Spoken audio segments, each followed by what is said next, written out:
Hello student, मैं देशबंधु कक्षा 12 नागरिक शास्त्र SDRD धिंगड़ा इंटर कॉलेज। आज मैं आप लोगों को शीत युद्ध के बारे में बताने जा रहा हूं। इससे पहले भी बता चुका हूं। आज मैं बता रहा हूं शीत युद्ध के कारण क्या थे। तो शीत युद्ध का जो सबसे पहला कारण था परमाणु बम के आविष्कार का प्रचार, क्योंकि परमाणु बम का आविष्कार हो चुका था और जिसके कारण हिरोशिमा और नागासाकी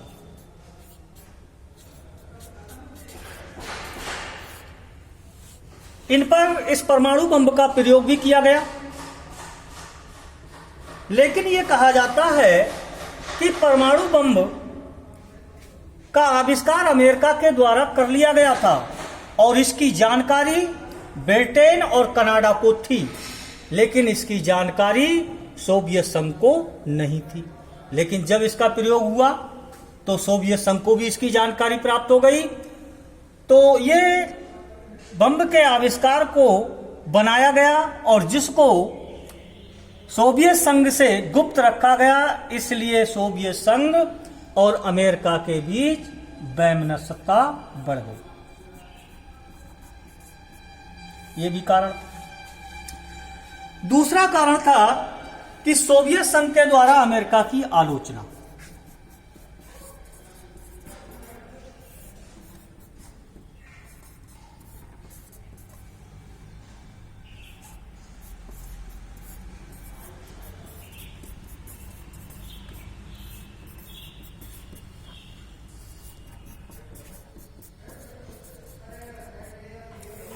सोवियत संघ, क्योंकि द्वितीय विश्व युद्ध समाप्त होने के बाद या उससे पहले ही सोवियत संघ अमेरिका की आलोचना करता रहता था। अपने यहां की पत्रिकाओं में अमेरिका के विरुद्ध लेख छपते थे, अमेरिका की नीतियों की आलोचना की जाती थी, जिससे क्या हुआ कि अमेरिका की जनता और प्रशासन दोनों ही सोवियत संघ के विरोधी हो गए और सोवियत संघ की इन गतिविधियों पर रोक लगाने के लिए, अंकुश लगाने के लिए विचार करने लगे। और यह कहा जाता है कि 1946 में कैनेडियन रॉयल कमीशन की रिपोर्ट प्रकाशित हुई और जिसमें कहा गया कि कनाडा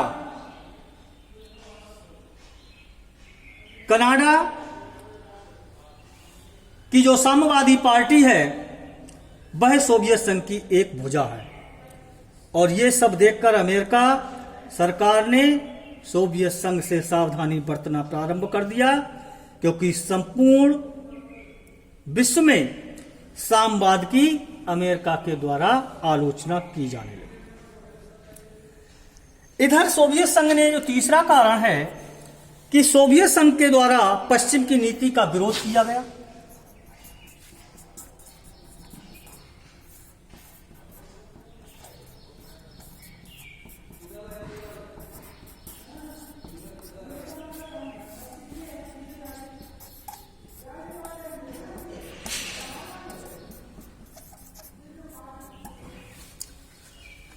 द्वितीय विश्व युद्ध के पश्चात एक तरफ सोवियत संघ ने पश्चिमी नीति का विरोध करना प्रारंभ कर दिया और दूसरी तरफ जो पश्चिमी यूरोप के राष्ट्र सोवियत संघ के विरुद्ध प्रचार करने लगे। 18 अगस्त 1946 में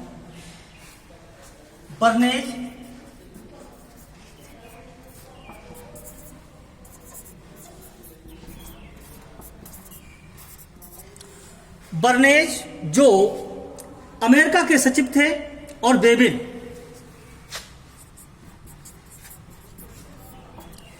जो इंग्लैंड के विदेश मंत्री थे,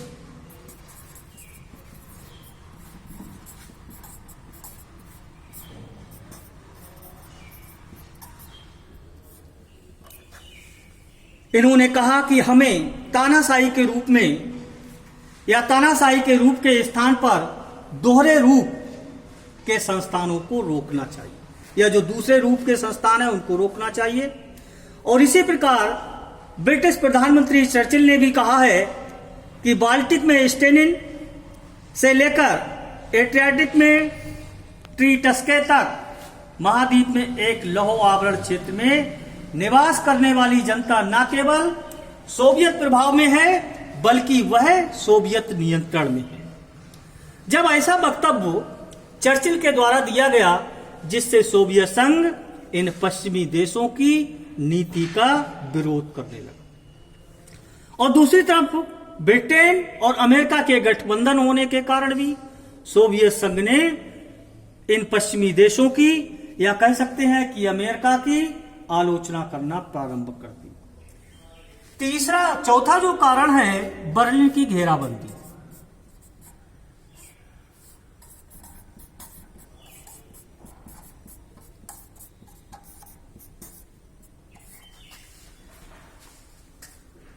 जून 1948 में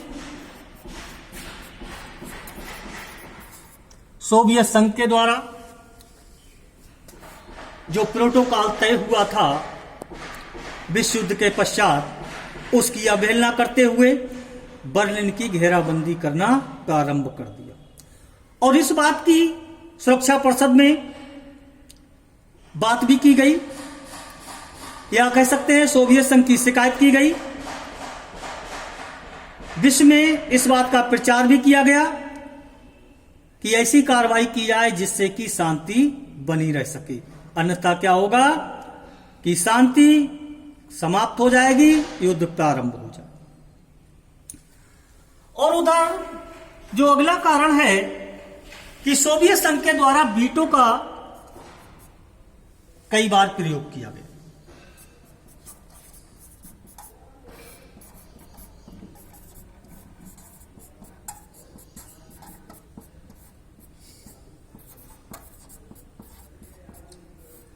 वीटो एक ऐसी शक्ति है जो सुरक्षा परिषद के सदस्यों के पास है, और किसी भी बात को तभी स्वीकारा जा सकता है जब इसके सदस्य, प्रत्येक सदस्य इस वीटो की शक्ति का प्रयोग ना करे, यानी कि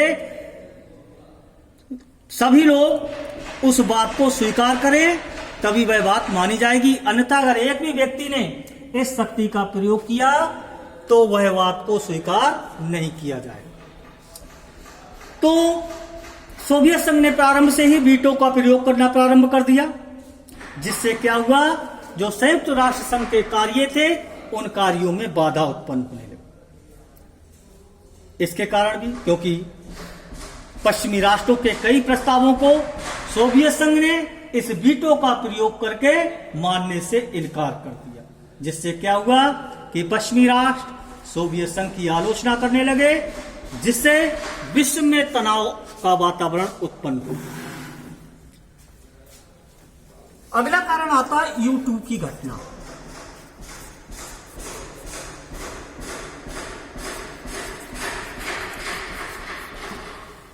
U2 की घटना, और ये U2 की घटना क्या थी?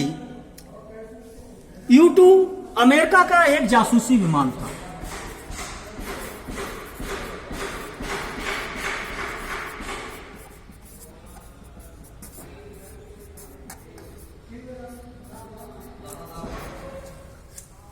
और इस विमान को सोवियत संघ के द्वारा मार गिराया गया।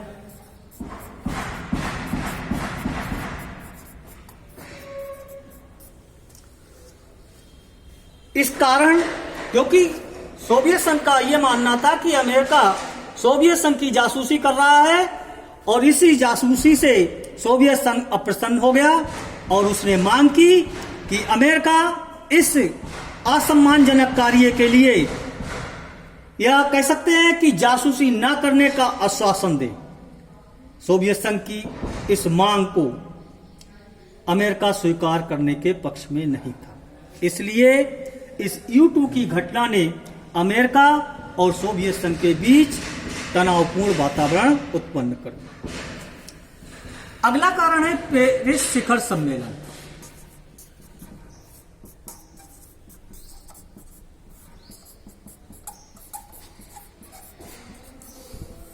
पेरिस शिखर सम्मेलन ये 16 मई 1960 में हुआ और इस सम्मेलन में शीत युद्ध का वातावरण और अधिक प्रभावी बना दिया गया। क्यों? क्योंकि U2 की जो घटना हुई, इस घटना का मामला इस शिखर सम्मेलन में उठाया गया और खुसरे इन्होंने अमेरिका से पुनः माफी मांगने की आवाज उठाई, क्योंकि खुर्शचेव सोवियत संघ के राष्ट्रपति थे। उन्होंने इसी कारण जो आइजनहावर राष्ट्रपति थे उनसे हाथ भी नहीं मिलाया, जो अमेरिका के राष्ट्रपति थे। इससे क्या हुआ कि पेरिस का जो शिखर सम्मेलन था वह विफल हो गया और पुनः सोवियत संघ और अमेरिका के बीच तनाव की स्थिति उत्पन्न हो गई। उसके बाद 1961 का बर्लिन दीवार संकट,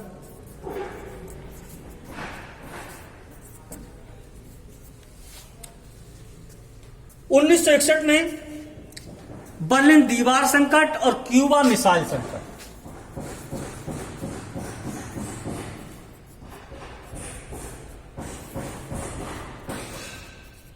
उत्पन्न हो गया। यह कहा जाता है इन दोनों कारणों से सोवियत संघ और अमेरिका को लगभग युद्ध के किनारे लाकर खड़ा कर दिया गया। 1961 में बर्लिन शहर से पश्चिमी क्षेत्रों को सोवियत संघ के अधिकार वाले जो क्षेत्र थे उन क्षेत्रों से पृथक करने के लिए सोवियत संघ के द्वारा जो दीवार का निर्माण किया गया था उस दीवार का अमेरिका के द्वारा विरोध किया गया। यह कहा जाता है कि दोनों ने अपनी अपनी मिसाइलें, अपनी अपनी सेना आमने सामने खड़ी कर दी, तो जिससे युद्ध की आशंका और प्रबल हो गई। परंतु युद्ध तो नहीं हुआ, लेकिन इन क्षेत्रों में तनाव की स्थिति उत्पन्न हो गई। इसके बाद भारत और पाकिस्तान में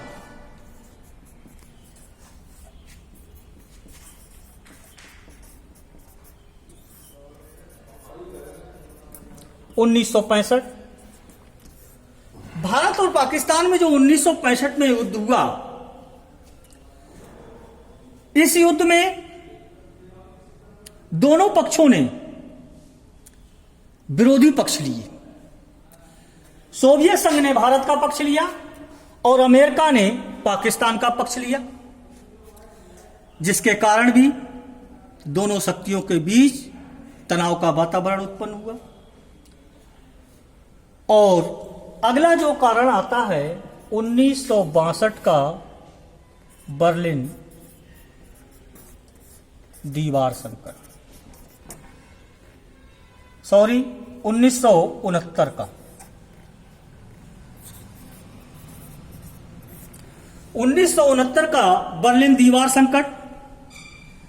इस बार पुनः अमेरिका और सोवियत संघ के संबंधों में तनाव हो गया, क्योंकि पश्चिमी जर्मनी की जो सरकार थी उस सरकार के निर्णय का फेडरल रिपब्लिक ऑफ जर्मनी के जो चांसलर थे उनका निर्वाचन पश्चिमी बर्लिन में ही किया जाए। तो सोवियत संघ और जो जर्मन डेमोक्रेटिक पार्टी थी यानी पूर्वी जर्मनी, उसने उसका कड़ा विरोध किया। इस कारण अमेरिका और सोवियत संघ के इस बर्ताव से अप्रसन्न हो गया, जिससे शीत युद्ध का वातावरण पूर्ण रूप से तैयार हो गया। इस प्रकार हम शीत युद्ध को यह कह सकते हैं कि इस युद्ध में या द्वितीय विश्व युद्ध के पश्चात जो घटनाएं घटी, नए नए मुद्दे घटित हुए और इन्हीं मुद्दों को लेकर अमेरिका और सोवियत संघ में वाक युद्ध चलता रहा और यही वाक युद्ध आगे चलकर शीत युद्ध के नाम से विख्यात हुआ।